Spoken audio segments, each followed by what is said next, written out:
ॐ नमः सिद्धेभ्यः।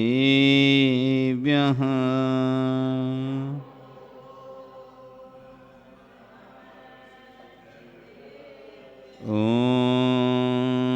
नमः सिद्धेभ्यः।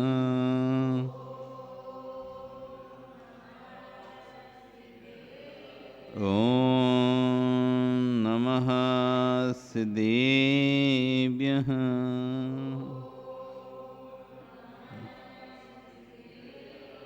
तिर्यणे खग्गिणाय रुतारी मोय सैर सिर निव्यू आयरी राउ पस्यो परवादीण्यो भव्य जी लोए।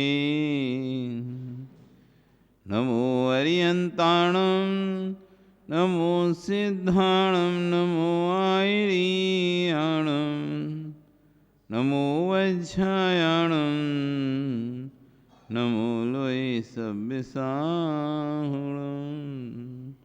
बोले अनंत अनंत परमेष्टि भगवान की, आदिनम आदिनाथ भगवान की, वर्तमान शासन महावीर भगवान की, आचार्य कुंद कुंदेव स्वामी महाराज की, आचार्य विश्व सागर जी महाराज की, अहिंसा में विश्व धर्म की।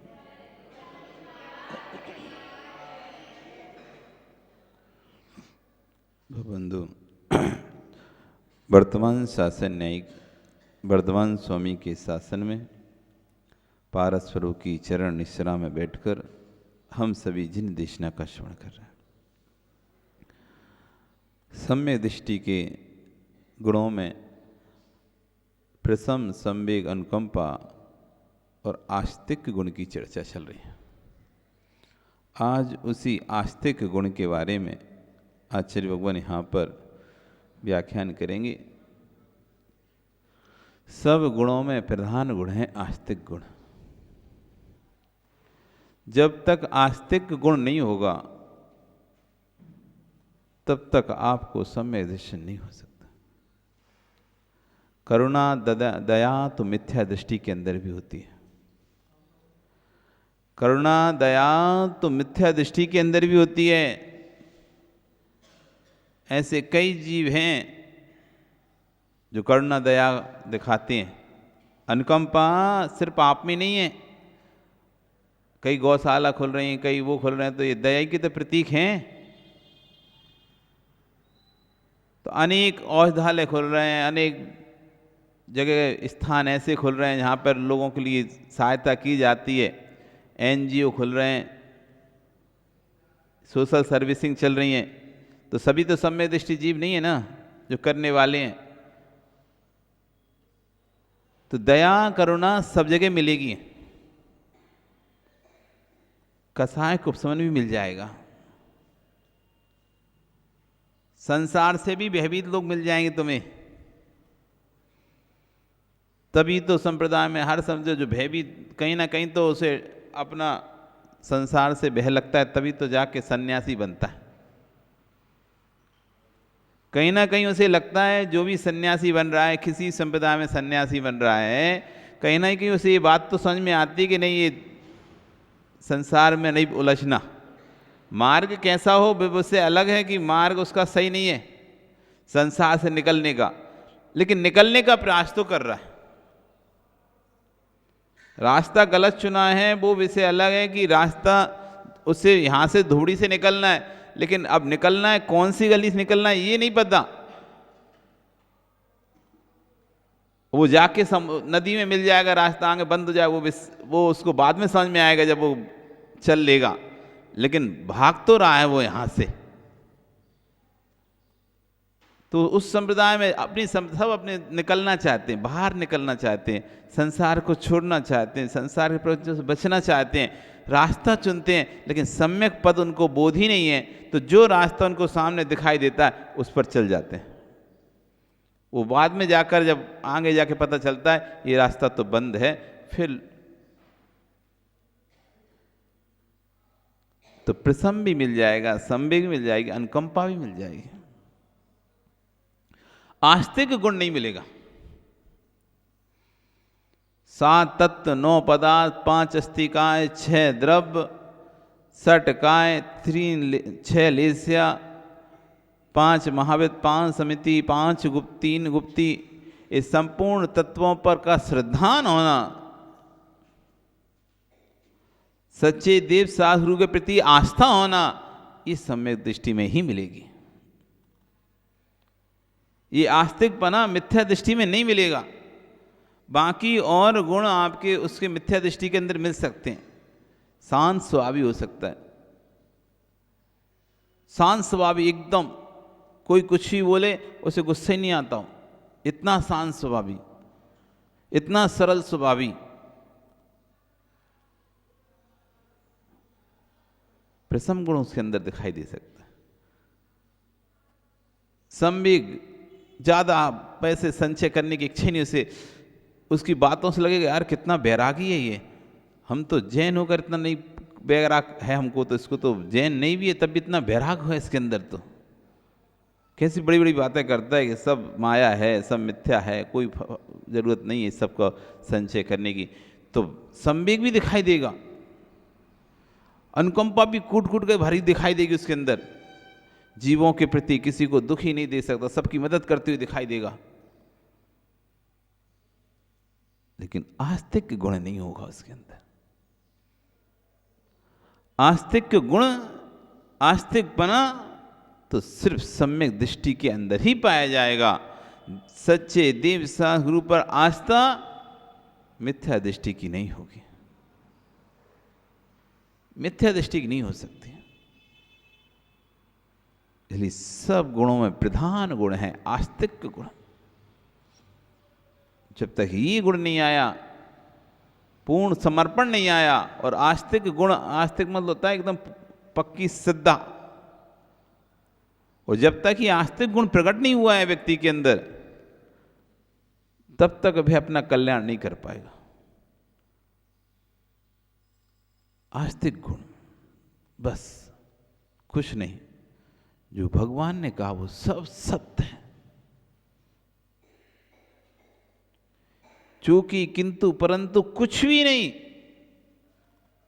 जो प्रभु ने कहा सत्य है, जिन शासनी जिन धर्म ही सत्य है, ऐसी सिद्धा इत्य कंपाए सांबुभस सन्मार्गे संस्यार रुचि। अकंपाए, जैसे तलवार पर पानी की धार चढ़ा दी जाती है, अकंप, अब कितना भी कोई भी कुछ कर ले, लेकिन वो तलवार का पानी छूटने वाला नहीं है। टूट जाएगी तलवार लेकिन पानी नहीं हटेगा उसका। ऐसी अकांट श्रद्धा से जो भरा होता है आस्तिक गुण से, 1000 सिर का व्यक्ति भी आ जाए, हम तुम्हें अभी मार देंगे, तुम जिन शासन को छोड़कर अमुक व्यक्ति को नमस्कार करो। व्यक्ति प्राणों की चिंता नहीं करेगा, ये कल जाते हों आज निकल जाए प्राण, लेकिन मेरे हृदय में जो जिन शासन के प्रति आस्था श्रद्धा है वो मैं नहीं छोड़ूंगा, वो नहीं छोड़ूंगा। सब कुछ छोड़ने तैयार है, लेकिन आस्था को छोड़ने तैयार नहीं है। ये होता है आस्तिकपना। हमारा तो श्रद्धा नाच थोड़े छोटे में डगमगा जाता है। आस्तिक गुण की परीक्षा करने के लिए स्वधन स्वर्ग से एक देव आया, राजा सैनिक की। कैसा सम्यक दृष्टि में देखना चाहता हूं ये, इसकी गुरुओं के प्रति श्रद्धा है, प्रभु के प्रति अकाट श्रद्धा में इसकी परीक्षा करूंगा, ऐसा काम करूंगा इसकी श्रद्धा चकनाचूर हो जाए। मैं देखता हूं कैसा सम्यक दृष्टि है। राजा सैनिक की परीक्षा करने के लिए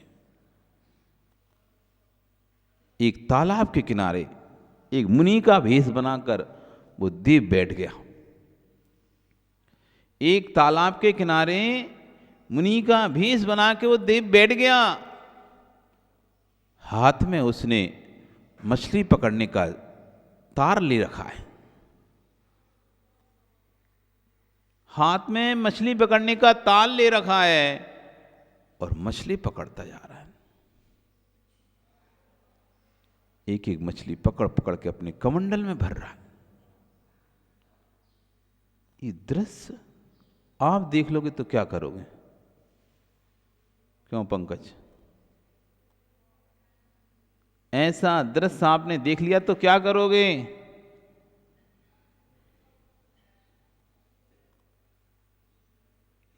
क्या कर रहे हैं ये? भाग जाओगे? नमोस्तु करोगे क्या? नमोस्तु करोगे क्या? ये क्या कर रहे हैं? भाग जाओगे? चार लोगों को कहोगे देखो क्या कर रहे हैं, कपड़े पहनाओ। ये क्या कर रहे हैं? राजा सैनिक दिखता है, ये क्या कर रहे हैं? मछली पकड़कर कमंडल में रख रहे हैं। मछली पकड़कर कमंडल में पहुंचता है। नमोस्तु स्वामी, नमोस्तु स्वामी। क्या कर रहे हैं ये मछली क्यों पकड़ रहे हैं? आपको मछली की क्या जरूरत है? आप तो दिगंबर मुनि हैं, आपको तो मांस का सेवन करना ही नहीं है, फिर ये मछली पकड़कर कमंडल में क्यों रख रहे हैं? देव सोचता है मेरे मछली पकड़ने पर भी इसको कोई फर्क नहीं पड़ रहा। ये तो तब भी कह रहा है हे स्वामी नमोस्तु, हे स्वामी नमोस्तु। कर क्या रहे हो आप? बताओ तो सही, कर क्या रहे हो? क्या रहस्य इसके पीछे? उसने सोचा और कुछ बोलना पड़ेगा अब इसको, इसकी श्रद्धा तोड़ना है ना, देखना है कैसा सम्यक दृष्टि जीव है।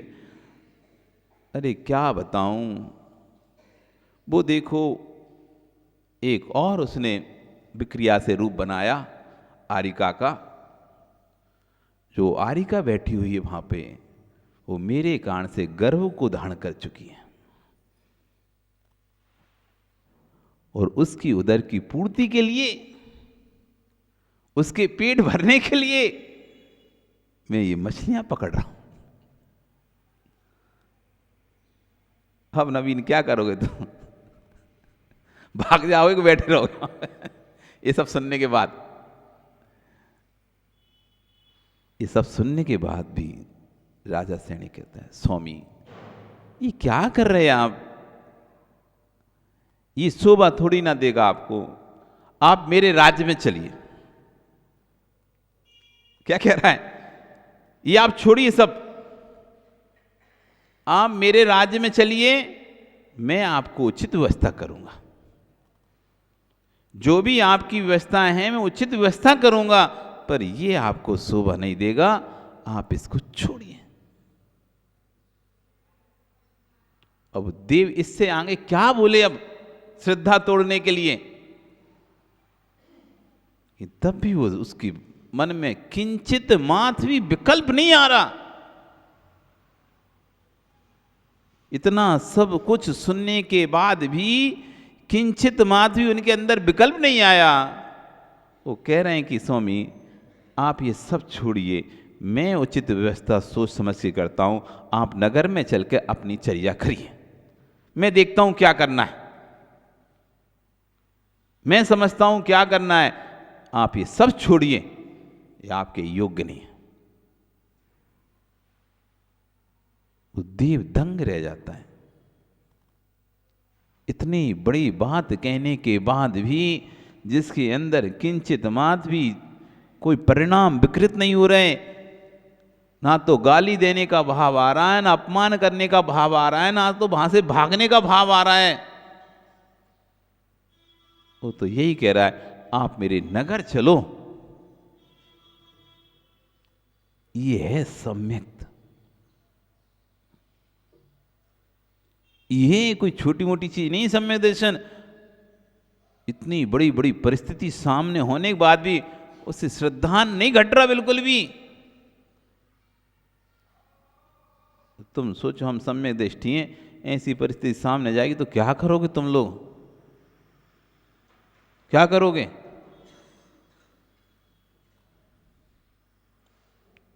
इतना कठोर है आस्तिक गुण।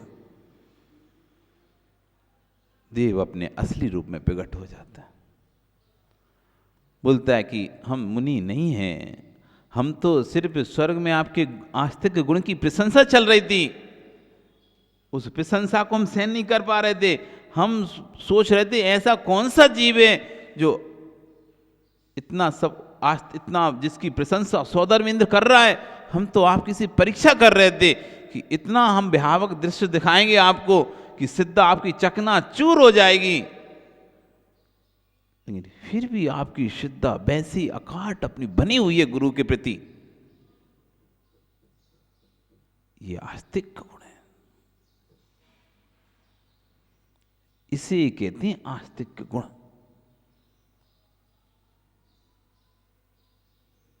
ऐसी अकाट सिद्धा इत्य कंपाए सांबवत सन्मार्गे असंस्या रुचि।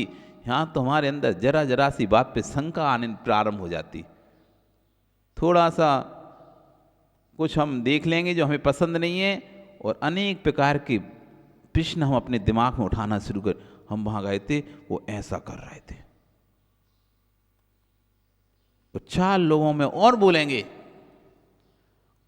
खुद में तो अनेक प्रकार के प्रश्न उठा ही लेंगे, और 4 लोगों में जाकर और उसकी बुराई करेंगे। ये हमारा आस्तिक गुण, ये हमारा आस्तिक गुण है।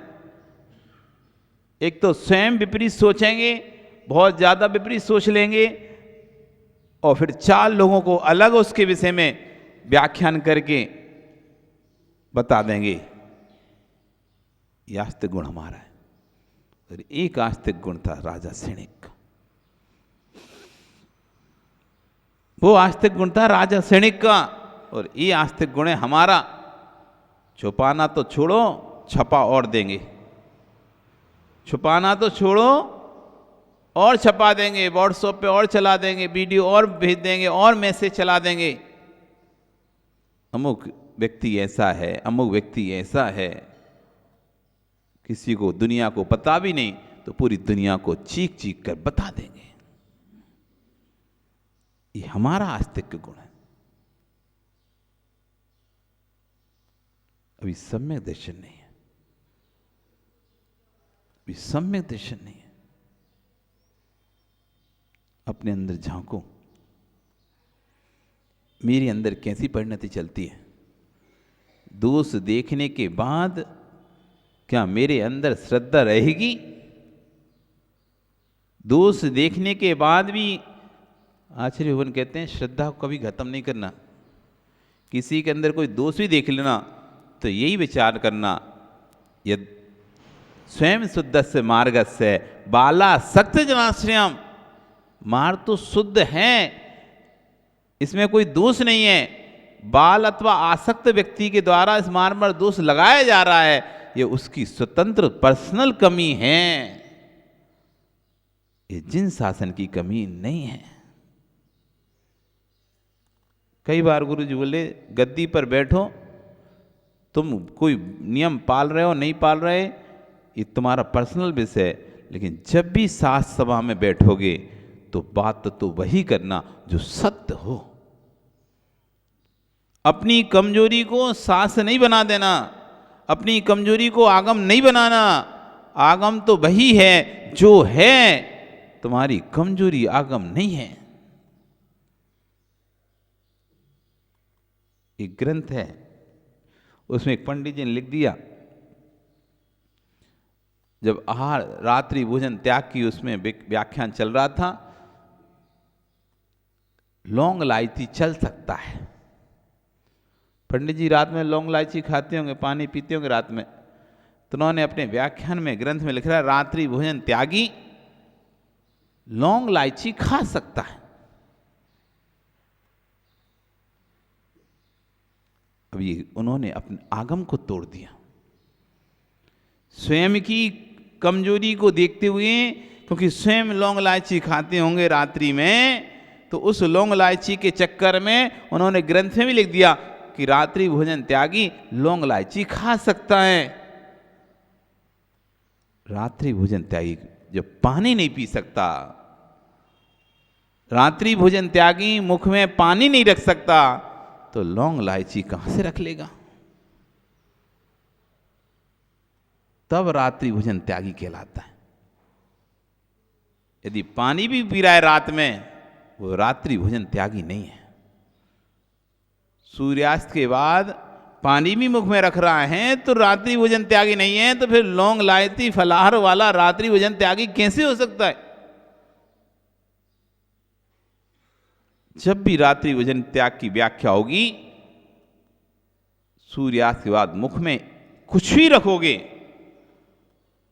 चाहे वो पानी रखो, चाहे लौंग रखो, चाहे इलायची रखो, चाहे सौंफ रखो, वो रात्रि भोजन ही कहलाएगा। सिर्फ अन्न ही भोजन नहीं होता, खाद्य, स्वाद, लेय, पेय, ये 4 प्रकार के भोजन होते हैं। खाद्य, स्वाद, लेय, पेय, ये 4 प्रकार के भोजन होते हैं। पेय भी भोजन है, स्वाद, लौंग इलायची ये भी भोजन ही है। इसलिए कोई भी भोजन रात्रि भोजन त्याग वाले व्यक्ति को स्वीकार नहीं है। इसलिए जब आप कहोगे मेरा रात्रि भोजन त्याग है, तो सोच समझ के बोलना। जब भी आप बोलो कि मेरा रात्रि भोजन त्याग है, तो सोच समझ के बोलना।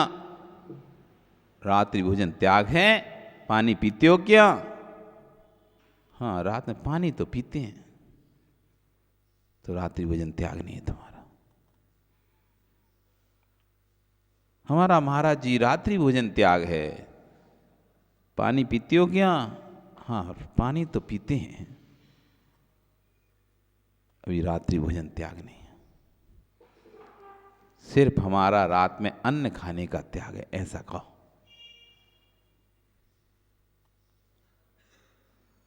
रात में अन्न खाने का त्याग है, ऐसा कहो। या रात में तुम्हारा लौंग इलायची खाने का त्याग है, ऐसा कहो।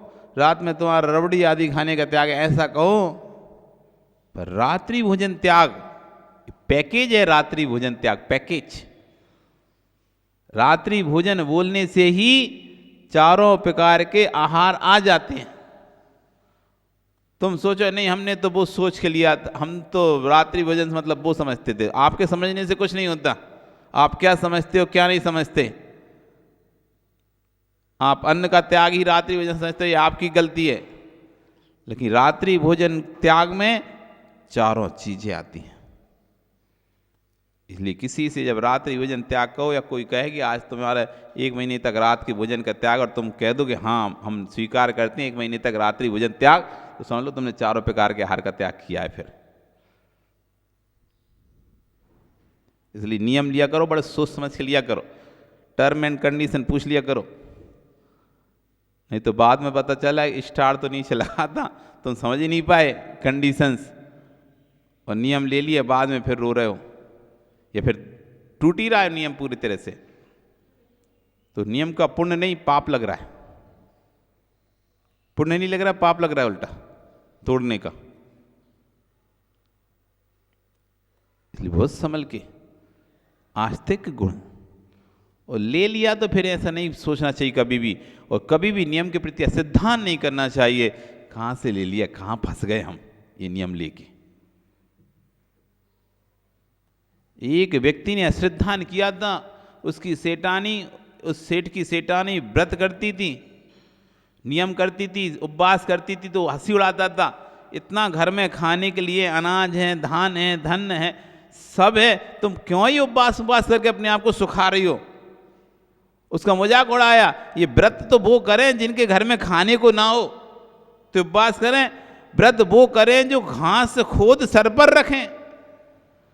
व्रत वे करें जो घास काट सर पर रखें, जिन्हें सुबह का खाना शाम का नसीब नहीं है, पता ही नहीं है कि सुबह मिलेगा कि नहीं मिलेगा, शाम को मिलेगा कि नहीं मिलेगा, जिनका निश्चित नहीं हो पा रहा कि कल खाने हैं कि नहीं है। ऐसे व्यक्ति उपवास करें, व्रत करें। तुम्हारे पास तो धन धान भरा हुआ है, तुम क्या ये फालतू व्रत करते रहते हो, उपवास करते रहते हो। व्रत तो वो करें जो घास काट सिर पर रखें। जो घास काटने जाते ना हसिया लेके, तो वे घास काट कर सिर पर रख के बेचते ना, तो इनके पास पैसा नहीं रहता, खाने को नहीं रहता। वो लोग व्रत करें, तुम तो मजे करो, मौज करो, खाओ पियो। ऐसे व्रत का श्रद्धान किया, मजाक उड़ाया। ऐसा तीर कर्ण का बंद हुआ। वो समय आ गया जब सेठ को घास काट सिर पे रखना पड़ गया। करोड़ों की संपत्ति, अरबों की संपत्ति सब नष्ट हो गई। खाने को लाले पड़ गए, एक एक रोटी को। काम नहीं है, मिला तो काम किसका मिला? घास काटने का काम मिला। अब घास काट सर पर रखो, इसे बहुत सावधान रखो। कोई उपवास व्रत करता है, नाटक कर रहा है। क्या है उपवास? वो फालतू हैं सब। उपवास ये सब फालतू चीजें, हम नहीं मानते कोई चीजें। ये सब फालतू की नाटक है। नाटक नहीं है ये तुम क्या फालतू रात्रि भोजन त्याग करके आ गए? क्या ये फालतू आलू प्याज का त्याग करके आए? तुमने त्याग किया और घर में पहुंचे तो सामने वाला गुस्सा कर रहा है। क्या ये फालतू नाटक हैं रात्रि मात्रि भोजन त्याग के? कोई नहीं त्याग तुम्हारा, कोई आलू प्याज का त्याग नहीं है। ऐसे करके उसके मजाक का, उसके व्रत का मजाक उड़ा रहे आप, उस व्रत का। जबकि आपको उस समय बोलना चाहिए था, ओह देखो तो तुम हमसे कम उम्र के हो, तब भी तुम्हारे अंदर भाव हो रहे हैं त्याग करने के, और एक हम हैं भाव भी नहीं बना पा रहे। धन्य तुम्हारे भाव कि तुमने आलू प्याज त्याग करने का छोड़ा, और एक मैं हूं जो जिह्वा इंद्रिय की लोलुपता को अपने कंट्रोल में कर ही नहीं पा रहा हूं। मैं तो छोड़ ही नहीं पा रहा हूं, तुमने छोड़ा है। मैं तुम्हारी अनुमोदना करता हूं, काश मेरी भी परिणाम तुम्हारे जैसे हो जाएं, मैं भी एक दिन ये अभक्ष को छोड़ दूं। ऐसे व्रत की अनुमोदना करना चाहिए, ऐसे व्रत का सम्मान करना चाहिए। ऐसे ना कि ये कह के सब फालतू के ढकोसले मत करो, ज्यादा घर में नाटक मत दिखाओ। कोई नहीं है त्याग, कोई नहीं छोड़ना। हम बाहर जाते हैं, हमारे साथ चलना पड़ेगा, खाना पड़ेगा। ये आप व्रत का मजाक उड़ा रहे हो। ऐसा तीर कर्म का बंध होगा आपको, फिर आपको घास खोद सर पर रखना पड़ेगा। ये किसी का ही व्रत का मजाक हो। कोई यदि व्रत करता है, उपवास कर रहा है, बहुत अच्छा कर रहा है, कम से कम तुम इतना कर रहे हो, हम ते भी नहीं कर पाते। गुरुजी बोलते हैं मुझसे नहीं होते ज़्यादा उपवास, हम तो भैया कम ही अपने हिसाब से करते हैं। लेकिन कोई भी उपवास करता है ना तो उसकी अनुमोदना करते हैं, बहुत अच्छा कर रहे तुम, करो उपवास करो, खूब उपवास करो, अच्छे से करो उपवास। भैया हम नहीं कर पाए तो हम अपने चक्कर में तुमको क्यों रोकें? इस चक्कर में देखो हम तो त्याग नहीं कर रहे, शिष्य ज़्यादा त्याग करेगा तो लोग कहेंगे देखो शिष्य से ज़्यादा उपवास करता है, गुरुजी करते ही नहीं है। इस चक्कर हम तुमको मना कर दें, तुम भी मत करो, जैसे तुम नहीं करो हम नहीं करो तो कोई कहेगा नहीं ना। तो घर में यही तो होता है लड़ाई झगड़ा। एक व्यक्ति त्याग कर रहा है, एक नहीं कर रहा, तो इसलिए कहता है कि हम त्याग नहीं करेंगे, लोग कहेंगे देखो उसने त्याग कर, तुम क्या कर रहे हो? इसलिए दो ही त्याग नहीं करो, दोनों साथ में करेंगे जब करना होगा। अभी दोनों नहीं करते, क्योंकि एक आगे कर लेगा तो दूसरे को अपने आप को चाल लो, उसे देखो उसने कर दिया तुम कर ही नहीं पाए, तो अंदर से वो होगी एक अपने आप को नीचापन महसूस होगा। इसलिए वो चाहता है नहीं नहीं करना, साथ ही करेंगे, एक साथ करेंगे। अभी मैं नहीं कर रहा, तुम भी नहीं करो। नहीं, जो कर रहा है, जिसके भाव जब बन रहे हैं, जैसे बन रहे हैं, अनुमोदना करो। भैया करो करो, तुम करो, हम नहीं कर पा रहे, तुम करो। अनुमोदना करने से ही तीर पुण्य का बंध होता है। अनुमोदना करने मात्र से भी तीर पुण्य का बंध होता है। व्रतों के प्रति आस्तिकता प्रकट होती है, श्रद्धा प्रकट होती है। मैं भी ऐसे व्रतों को जल्दी से जल्दी ग्रहण करूं। जैसे व्रत इन्होंने ग्रहण किए हैं, वैसे व्रत मैं भी जल्दी से प्राप्त करूं। क्या रखा है? नहीं तो अरे कुछ नहीं है, सब देख लिया, हम सब देखते हैं, माता जी महाराज बहन सब ऐसे भटकते रहते हैं, कुछ नहीं होता। अपन तो तुम कहीं नहीं बनना, कहीं नहीं जाना, घर में रहो अच्छे शांति से। ये आस्तिक गुण प्रकट नहीं दिखाई दे रहा आपके अंदर। बल्कि कहना चाहिए। देखो उन्होंने कल, हम जब भी कोई व्यक्ति व्रत या नियम आगे लेने जाता है तो हम कहते हैं देख उसने लिया था वो तोड़ दिया उसने, देख उसने लिया था उसका टूट गया, देख उसने लिया था तो साथ क्या होगा। सारे जितने नेगेटिव पॉइंट होते हैं वो सबसे पहले हम उसको दिखाते हैं। ये नहीं कहते देखो उन्होंने व्रत लिया, कितने अच्छे से व्रत का पालन करके समाधि करी, देखो अमुक ने व्रत लिया कितने अच्छे से उस नियम को पालन कर रहा है आज भी। ये भाव नहीं दिखाई देते हमारे अंदर, सदैव हमारे अंदर कमियां ढूंढते हैं। हम अश्रद्धान की बातें करते हैं, श्रद्धान की बातें नहीं करते। इसलिए आज आचार्य कह रहे हैं 7 तत्वों पर जो श्रद्धा दृढ़ श्रद्धान है उसका नाम है आस्तिक गुण। 5 अस्थिकाय पर जो श्रद्धान हुआ है उसका नाम है आस्तिक गुण। 9 पदार्थ पर जो दृढ़ श्रद्धान है उसका नाम है आस्तिक गुण। प्रसम संवेग अनुकंपा आस्तिक ये गुण हैं सम्यक दृष्टि के, जो कि अनिवार्य हैं उसके अंदर। खोजो स्वयं के अंदर, दूसरों के अंदर नहीं। ये गुण किसके अंदर खोजना है अपने अंजू? स्वयं के अंदर, दूसरों के अंदर नहीं खोजना है। तत्व की में ही लीनता आ जाए कुतत्व का कोई भान ही नहीं होगा। जब व्यक्ति तत्व में लीन हो जाता है, ये विश्वास रखना, यदि आप स्वाध्याय की रुचि आपके अंदर जग जाएगी और आप जब स्वाध्याय करने लगोगे फिर दूसरों की बुराइयां आपके अंदर नहीं आएंगी। आपको भी तत्व के प्रति रुचि नहीं दिखी, इसलिए आपको ये दिखता है कौन क्या कर रहा है, कौन कहाँ बैठा है, कौन किससे बातें कर रहा है, कौन क्या बातें कर रहा है। बस आप यही ढूंढते रहते हो, देखते रहते हो, अपना स्वाध्याय करते रहते हो, पढ़ाई करते रहते हो और ये देखते रहते हो कौन हंस रहा है, कौन देख रहा है, कौन बोल रहा है, कौन बातें कर रहा है, कौन क्या पहन के आया है, कौन क्या पहन के नहीं आया, किसकी बहू आई है, किसकी बहू नहीं आई, किसकी सास आई, किसकी सास नहीं आई। बस पेज पलटते पलटते ही देखते रहते हो। कोई तत्व में रुचि नहीं है, तत्व में रुचि नहीं है। जिस दिन तुम्हें तत्व के अंदर रुचि आ जाएगी, आपकी कौन आया कौन गया आपको पता ही नहीं रहेगा।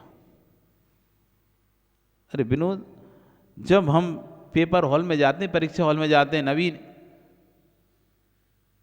पेपर जब तक नहीं होता शुरू, हम देखते रहते हैं कौन आ गया, कौन कौन दोस्त आ गए, कौन नहीं आया, कौन एब्सेंट है। क्यों? अभी पेपर हाथ में है ही नहीं हमारे। और पेपर जैसे हमारे हाथ में आता है और हम पेपर को पढ़ते हैं, यदि पेपर हमारे अनुकूल हैं पूरा और हमको लगता है कि अच्छा बहुत अच्छा पेपर है, अब तो आप नजर उठाकर नहीं देखते। आपको पूरा पेपर आ रहा है, आप तो बस एक नजर पेपर के प्रश्न पर और दूसरी नजर अपनी कॉपी पर, पेपर के प्रश्न पर और अपनी कॉपी पर। बगल में टीचर आके निकल रहा है, जाके निकल रहा है, इधर से भी लोग निकल रहे हैं, जर रहा है, कोई कर रहा है, कुछ भी कर रहा है। आपकी तो पेपर पर और अपनी कॉपी पर, पेपर पर और अपनी कॉपी पर, क्योंकि आपको बहुत बात मतलब नहीं किसी चीज से। और जिसे पेपर नहीं आ रहा, सर वो चीटिंग कर रहा है, सर वो ऐसा कर रहा है। अरे यार देखो तो वो चिट बना के लाया है, वो देखो तो चीटिंग कर रहा है। और उसे सब दिख रहा है, कौन चिट बना के लाया है, कौन चीटिंग कर रहा है, कौन दूसरे का पेपर देख रहा है, कौन कितनी स्पीड से पेपर कर रहा है, कौन नहीं कर रहा है, उसे सब दिखाई दे रहा है। क्योंकि उसको अपने पेपर में इंटरेस्ट ही नहीं है। समझ नहीं आ रहा क्या करूं क्या नहीं करूं। तो पेपर तो पढ़ रहा है, पढ़ता भी जा रहा है, लिखता भी जा रहा है, देखता भी जा रहा है, पेपर भी कर रहा है, लेकिन उतने ही प्रश्न आते हैं, 5-7 प्रश्न आते हैं, वो पता है उसे कि हो जाएंगे 2 घंटे 3 घंटे बहुत हैं, 3 ही तो करना है, तो वो कर लेगा, करता भी जा रहा है। एक प्रश्न करता है, फिर आराम से बैठ जाता है, थोड़ी देर इधर उधर देखता है, फिर हाथ पैर ऐसे टेढ़े आड़े करता है, घुमाता है, फिर दोबारा से फिर दूसरा प्रश्न लिखने बैठ जाता है, फिर पूरे मुंह घुमा लेता है, उधर देख लेता है, इधर देख लेता है। सर पानी पिया है, पानी पियाता है, लघु संज्ञा करे हैं, लघु संज्ञा करे आता है, फिर बैठ जाती है, कॉफ़ी दे दो सर, ये कर दो वो कर दो, पेन खत्म हो गया, लीड दे दो, ये दे दो। ये सारी विकल्प उसके अंदर चलते रहते हैं, क्योंकि उसे पता है कि अब 4-5 ही तो करनी है और समय है 3 घंटे का, क्या करेंगे पहले से ज़्यादा जल्दी करके भी, करते रहते हैं आराम से। और जिसको पूरा लीनता है उसके अंदर, उसे ना तो प्यास लग रही है, ना बाथरूम लग रही है, ना बगल में कौन चिट कर रहा है, कौन नहीं कर रहा है, कौन क्या कर रहा है, कुछ समझ में नहीं आ रहा उसे। वो तो लीन हो गया अपने विषय में, अपने विषय में लीन हो चुका है। ऐसी जिसको तत्व में लीनता जाती है, अब कौन क्या पहन के आया, किससे बात की, किससे बात नहीं की, क्या कर रहा है, कहाँ बैठा है, कैसे आया है, कैसे नहीं, कुछ भी उसे नहीं समझ आ पा तो अपना बस तत्व अध्ययन में लीन हो जाता है वो। तो उसे तो श्रद्धा है जिन वाणी के ऊपर, इनको देखने से मुझे क्या मिलेगा, जिन वाणी में शब्दों में पता नहीं कौन सी ऐसी बात दिख जाए मुझे जो मेरे कल्याण को कर जाए। ये तो रोज आते हैं, रोज जाते हैं, इन लोगों को क्या देखूं मैं, इस पर ध्यान दूंगा। ये आस्तिक गुण, तत्व की लीनता आ जाए तो कुतत्व का बहानी न हो किसी को, फिर इधर उधर की बातें दिमाग में बैठी नहीं, उधर उधर की बातें दिमाग में बैठ रही, इसका मतलब ही है तुम आज तक स्वाध्याय करे नहीं हो। जैसा यहाँ समय निकलता है ऐसा समय यदि 24 घंटे निकलने लग जाए तो मोक्ष की बात की करने की जरूरत ही नहीं है, वो तो अपने आप मिल जाएगा। जैसे भी तुम यहाँ बैठे हो ना, ऐसा समय, कोई टेंशन नहीं, किसी की बुराई नहीं कर रहे हो, किसी की बुराई सोच नहीं रहे, किसी के बारे में नहीं सोच रहे, बस मेरे कल्याण की बात कहाँ है, बस ये सोच रहे हो। ऐसा समय यदि 24 घंटे निकले आपका, तो फिर मोक्ष की बात करने की जरूरत नहीं है, मोक्ष तुम्हारी मुट्ठी में है। नियम से मोक्ष पक्का है तुम्हारा। ऐसे समय निकले यदि 24 घंटे, तो 1 घंटे यहां बैठकर ही बस ऐसे परिणाम हो रहे, तो भैया 30 घंटे का देखो आप क्या है। मोक्ष की बात करने की जरूरत नहीं है, वो तो अपने आप मिल जाएगा। निश्चय से सम्यक दृष्टि जीव निःशुद्ध आत्मा में लीन हो जाए, लीन होता है। जीव है तो ज्ञानी होगा, कोई पुद्गल थोड़ी ही ज्ञानी होगा, पुद्गल थोड़ी ना ज्ञानी होता है। ज्ञानी तो कौन होता है, जीवी होता है। जो सम्यक दृष्टि जीव है वो निःशुद्ध आत्मा में लीन होकर बहिरात्म दशा को छोड़ देता है, आत्मज्ञानी होता हुआ जिन देव, जिन मुनि, जिन धर्म को स्वीकार करता है, मानता है उनको, ऐसा जी सम्यक दृष्टि होता हुआ उसके दुख समाप्त हो जाते हैं, उसी के दुख समाप्त होते हैं। और ऐसा जीव 44 दोषों से रहित शुद्ध सम्यक का पालन करता है। 8 मद, ज्ञान का मद, पूजा का मद, कुल का मद, जाति का मद, बद का मद, रिद्धि का मद, तपस्या का मद, शरीर का मद, अर्थात में सुंदर शरीर वालों, ये कोई शाश्वत नहीं है। ये 8 मद नहीं करना चाहिए। 3 मूर्ता, 44 दोष बता रहे हैं, कौन कौन से 44 दोष हैं, तो 8 मद, 3 मूर्ता, दीव शास्त्र गुरु मूर्ता, अदीव में देव बुद्धि, कुदेव में देव बुद्धि, कुगुरु में गुरु बुद्धि, अगुरु में गुरु बुद्धि, घिनौची पूजो, मूसल पूजो, कुआ पूजो, दुकान पूजो, ये मूर्ता हैं। ये 3 मूर्ताएं, मूर्ताएं नहीं मूर्ता।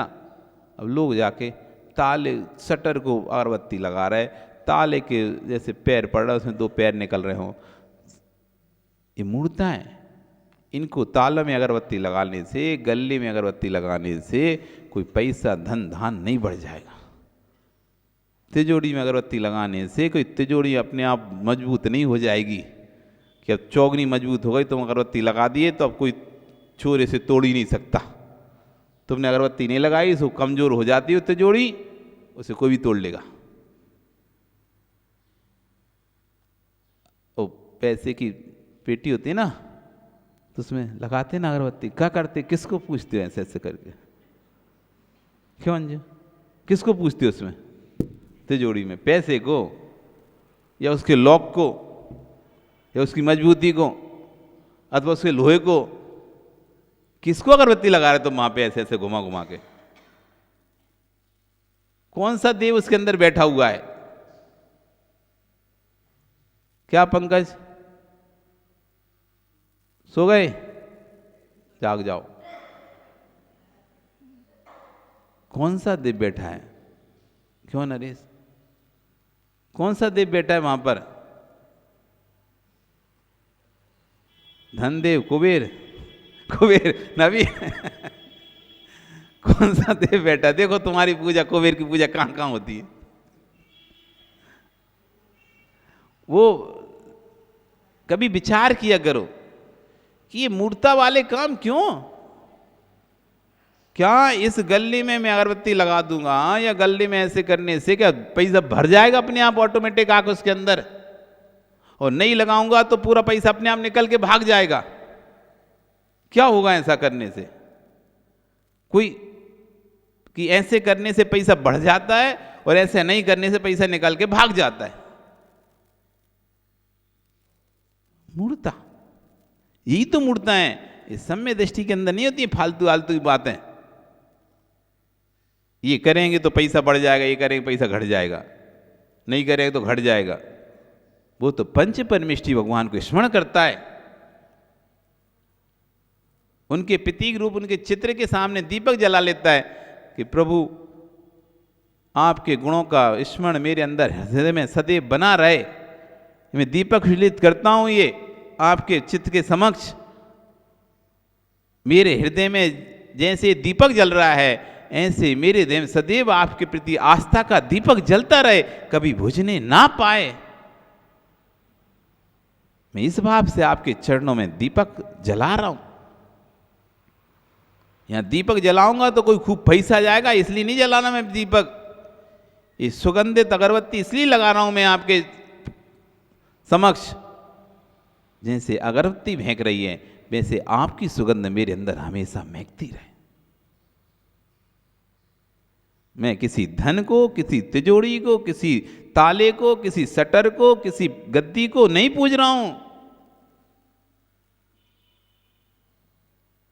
मैं तो सिर्फ जिस तरह अगरबत्ती सुगंध को दे रही है, सब और महक रही है, वैसे आपकी सुगंध मेरे अंतस में हर जगह आपकी सुगंध महके।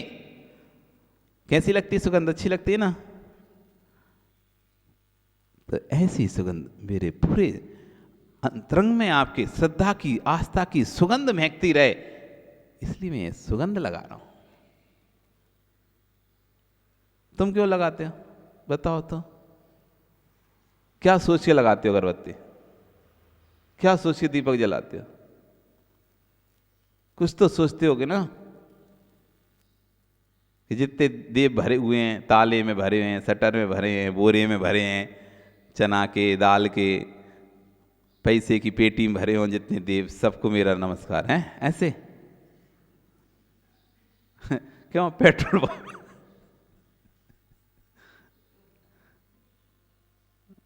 क्या पंकज, तुम लगाते नहीं अगरबत्ती दुकान में? तो क्या सोच के लगाते कि पैसा आज खूब सारा आए, आज मेरी खूब दुकान चले, मैं अगरबत्ती लगा रहा। ये गल्ला में लगा दिया तो पूरा भर जाए बिल्कुल, तो दूसरा गल्ला ला के रखना पड़े, इतना भर जाए। क्या सोच के लगाते? ये मूर्ताओं से रहित होता है सम्य दृष्टि जी।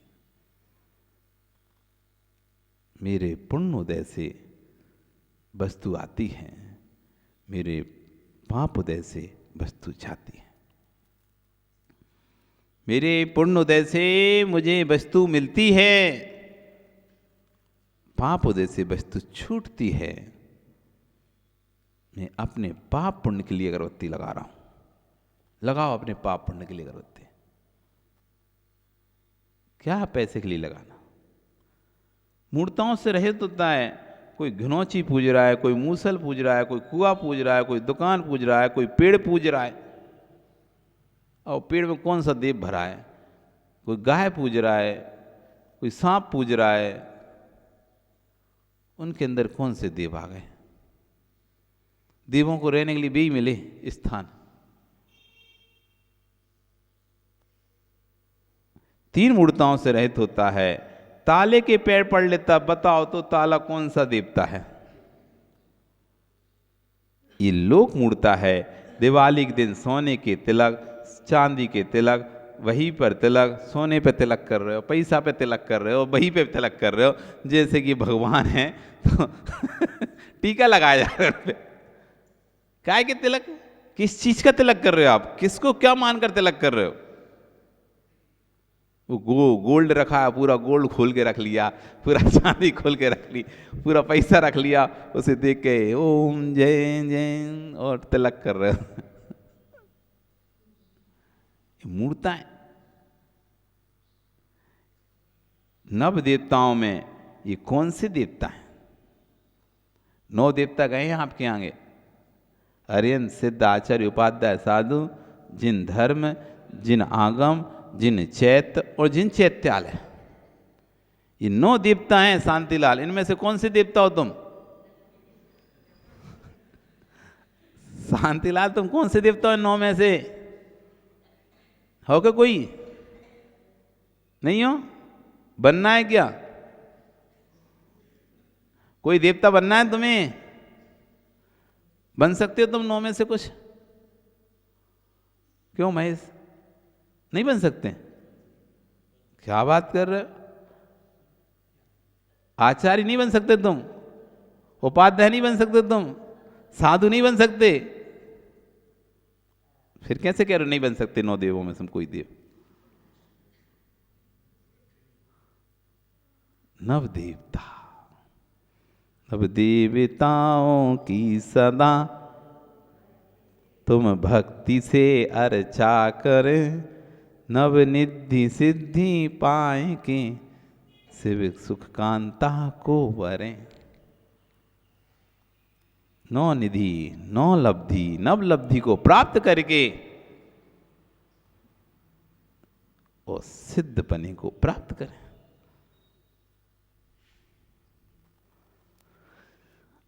नव देवताओं में से कौन से देवता हैं बताओ तो? कैसी मूर्ता में जी रहा है जीव? अरिहंत देव, निर्गंध देव को देखने से तुझे पाप पड़ता है, और उखली मूसल पूज रहा है, उसमें पाप नहीं लगता है। कितनी बड़ी बात कर रहे हैं। गुरु के पास जाने में पाप लग रहा है अंजू लोगों को, दर्शन करने में पाप लग रहा है, लेकिन इन मूर्ताओं में पाप नहीं लग रहा है। दर्शन कर लेंगे तो पाप लग जाएगा, और मूर्ता को में मूर्त रहेंगे, पूछते रहेंगे उन्हें, उसमें पुण्य लग रहा है उनको। अहो धन हो, कैसा ज्ञानी जीव है। और फिर लोक को तो तौलो, लोक की तो लीला कुछ और ही है ज्ञानी। 3 मूर्ताओं से रहित, अनायतन, कुदेव, कुशास, कुगुरु और उनके उपासक 6, 3 आयतन, अनायतन, संकादि 8 दोष, शंका, कांक्षा, विचिकित्सा, अन्य दृष्टि, विशंसा, अवगुण, अस्थितिगण, अवात्सल्य, अप्रभावना, इनसे रहित होना, 7 व्यसन, 7 भय, 5 अच्छार, ये सब मिलाकर 44। 8 मद, 3 मूर्ता, 8 3 11, 6 अनायतन, 11 6 17, 8 संकादि दोष, 17 8 25, 7 व्यसन, 25 और 7 32, 7 भय, कितने हो गए? 49, और 5 अच्छार, 44। शंका, कांक्षा, विचिकित्सा, अन्य दृष्टि, प्रशंसा, संस्वा, सम्यक दृष्टि, रतिचारा, ये 5 अतिचार, ये 44 दोष हैं सम्यक के। किसी अन्य दृष्टि की प्रशंसा करना भी दोष है, शंका करना भी दोष है, आकांक्षा करना भी दोष है, ये सब दोष है। तो 5 अच्छार हो गए, 7 भय हो गए, 7 व्यसन हो गए, 8 संकादि दोष हो गए, 6 अनायतन हो गए, 3 मूर्ताएं हो गई, और 8 मद हो गए। ये सब टोटल मिलाकर कितने हो गए? 44। इन 44 दोषों से रहित होता है सम्यक दृष्टि जीव। 4 गुणों से युक्त होता है सम्यक दृष्टि, प्रसम, संवेग, अनुकंपा और आस्तिक गुणों से युक्त होता है सम्यक दृष्टि। अब आगे 77 गुणों से सहित होता है सम्यक दृष्टि जीव। 44 दोषों से रहित होता है और 77 गुणों से सहित होता है। सुने कभी 77 गुण सम्यक दृष्टि के? 44 दोष तो तुमने सुन लिए, 77 गुणों को भी हम यहाँ पर समझेंगे। आज आपका समय हो गया, कल फिर आओगे। पर्या रही। तो पुनः कौन से भी 77 गुण हैं जिनसे युक्त होता है सम्यकदर्शी जीव, हम उनको समझेंगे। बोली भगवान महावीर स्वामी की। निर्वाणी स्तुति के लिए सभी खड़े हो जाए। जावाणी के ज्ञान ते सूझे लो कालो, सोवाणी मस्तके नमो सदा दीत्य हूँ। हे जिन वाणी भारती तो है जपो दिन रैन, जो तेरा शरणागत सो पाओ। देव भजो अरिहंत को, गुरु सेव्यो निर्ग्रहण, दया धर्म पालो सदा, यही मोक्ष। 2 बार नमोकार।